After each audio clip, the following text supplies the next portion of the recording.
నమస్కారం ఈటీవీ 360కు స్వాగతం. ముందుగా ప్రధాన అంశాలు. జగన్ కారు కింద పడే సింగయ్య మృతి, వెలుగులోకి వచ్చిన మరో వీడియో.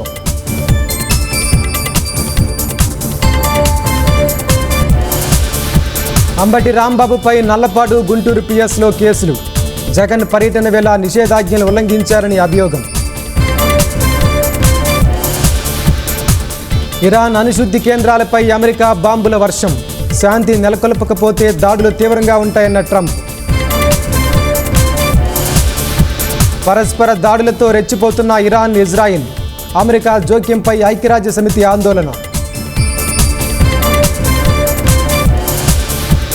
పహల్గాం ఉగ్రవాదులకు ఆశ్రయం ఇచ్చిన 2 వ్యక్తులు అరెస్ట్, ఆహారం అందించి ప్రయాణానికి సహకరించినట్లు గుర్తించిన ఎన్ఐఏ. మరమ్మతులకు నోచుకొని మున్నేరు తువ్వకాలువ గండ్లు, ఖరీఫ్ సీజన్ సమీపిస్తుండటంతో జగ్గయ్యపేట రైతుల్లో ఆందోళన. శరవేగంగా భోగాపురం విమానాశ్రయం పనులు, ప్రయోగాత్మకంగా సిగ్నల్ మ్యాచింగ్ పరీక్ష.